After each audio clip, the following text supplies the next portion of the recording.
Hello everyone, and welcome to my Young and Restless official. I hope everyone is having a wonderful day. Before we begin, please hit the subscribe button and give this video a thumbs up. According to the Young and the Restless recap for Monday, March 10th, Sharon Newman will conduct a desperate search for an antidote for poisoned Phyllis Summers.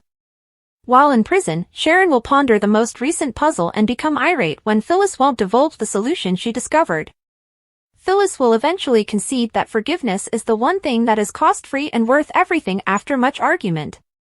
Phyllis, on the other hand, will think the idea absurd and claim that she would sooner die there than ever truly forgive Sharon.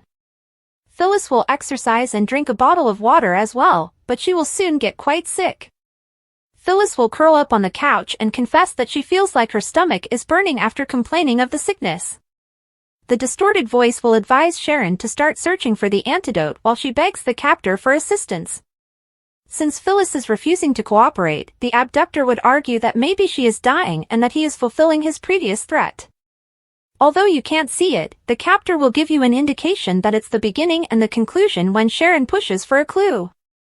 Sharon will discover that water might be the solution after looking everywhere in the room. Since the water is transparent and the cause of Phyllis's symptoms, Sharon will believe that it is also the cause of their cessation. Sharon would guess that the bottle with the sticker on it is what Phyllis needs and encourage her to drink it. On Monday's YNR episode, Nick Newman will visit Billy Abbott's house and acknowledge that there haven't been any fresh developments about Sharon and Phyllis. Nick will acknowledge that he called the morgue and obtained proof that Ian Ward was cremated because Billy will question how convinced he is that Ian is dead.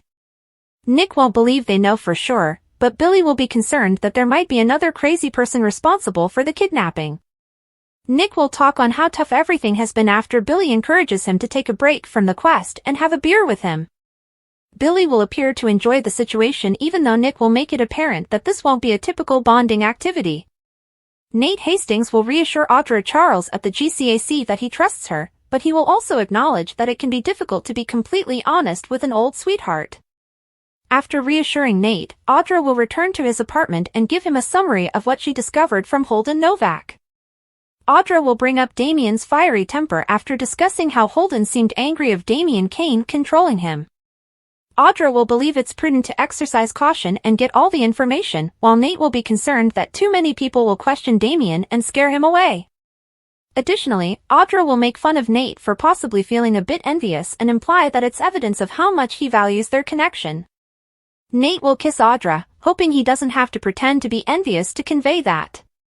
Following his apology text to Audra for missing lunch, Holden will acknowledge that he still needs a buddy. Nate will text Holden on her behalf and insist that he has one once Audra shows him the message.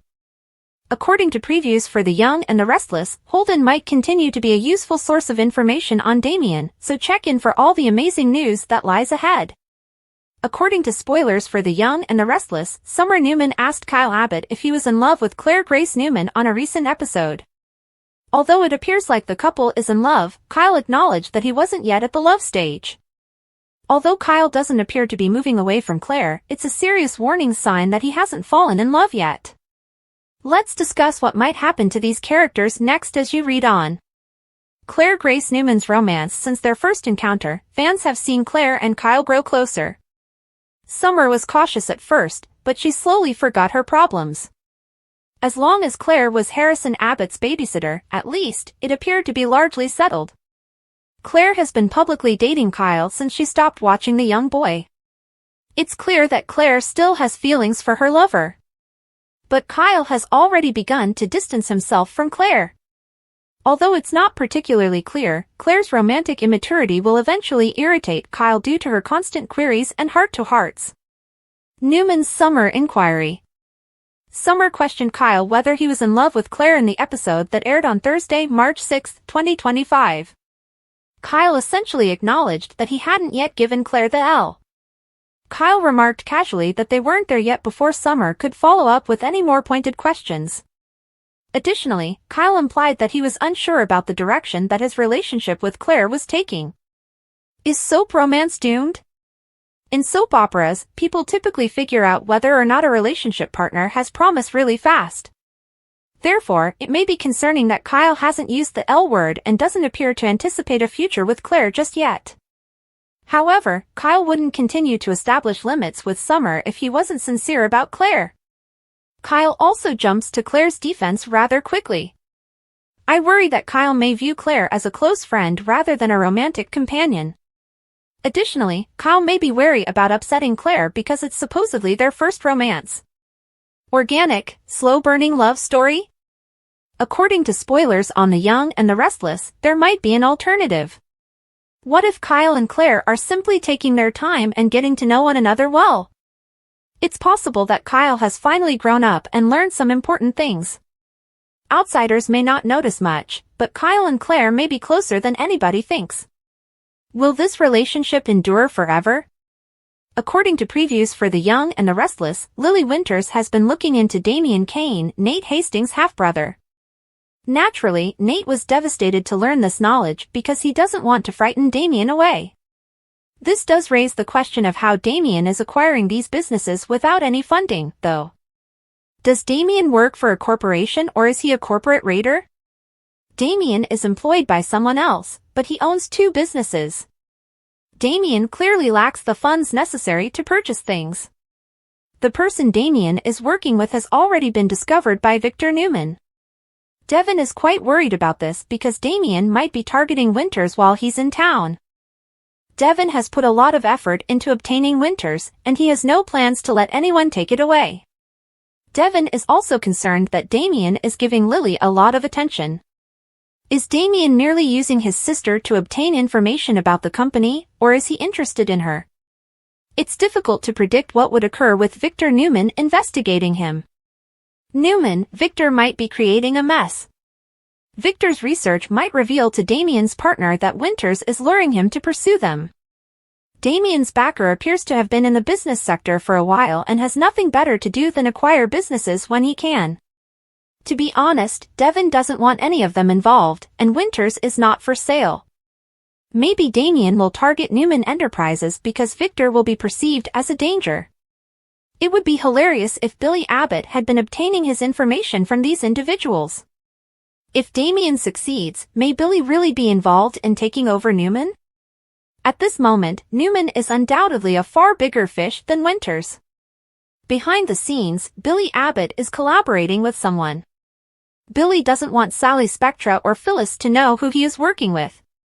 Devin worries about Winters, but maybe Billy can take over Newman Enterprises with Damian and their backer before Victor realizes what happened. Isn't that the ultimate form of retaliation? It's clear that Damian is up to something, and his presence is unsettling certain individuals. Nate, though, is certain that Damian is only getting back in touch with his mother. Does Damian have another interest, or is he remaining because he also has feelings for Lily? Given his apparent cunning, what surprises has Damian brought along? Shocking twist! Audra's world turns upside down as Holden stirs up trouble in Genoa City. Audra's jaw drops as Holden appears at Crimson Lights, the past comes crashing back.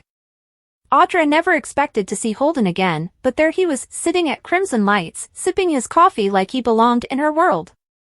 The sight of him made her stomach drop. Why was he here? Why now? She tries to brush past him, but Holden isn't about to let her slip away that easily. Just 1 minute, he pleads. I haven't been able to stop thinking about you since I got to town. Audra scoffs, masking the sudden rush of emotions threatening to consume her. Maybe you should find a hobby. Or better yet, another woman to obsess over, she snaps. The past is in the rearview, and she intends to keep it that way. But Holden isn't so easily dismissed.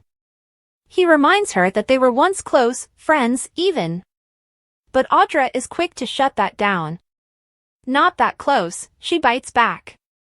Then comes the real bombshell, Holden isn't leaving. His boss has business in Genoa City, meaning he'll be sticking around whether she likes it or not. That means I'll be working from my phone all day, he shrugs. Unless I have a friend to keep me company. Audra's mind races.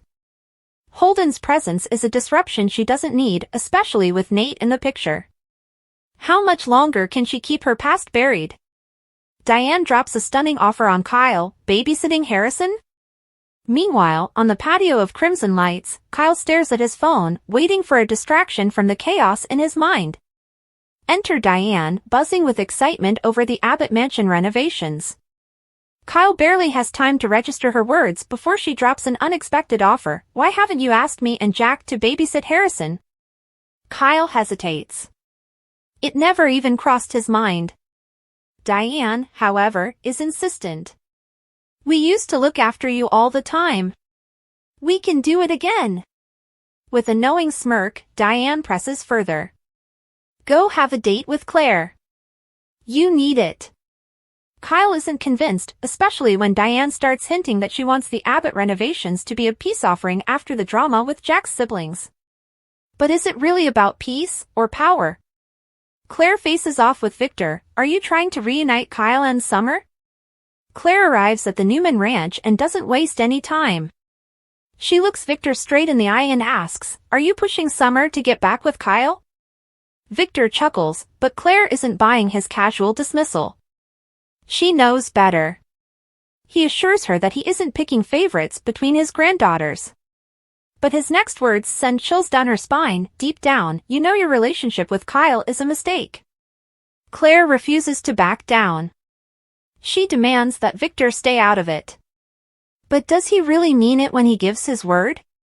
Summer and Jack's heartfelt conversation sparks major questions.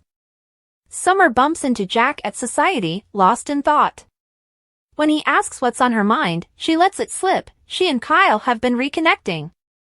Jack immediately asks the question everyone has been wondering, reconnecting how?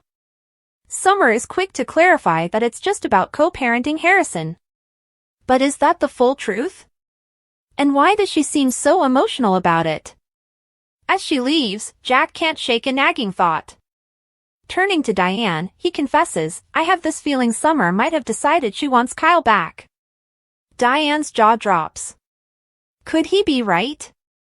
Tensions explode between Nate, Damien, and Holden. Secrets unravel. At the athletic club, Nate and Damien discuss their complicated family history.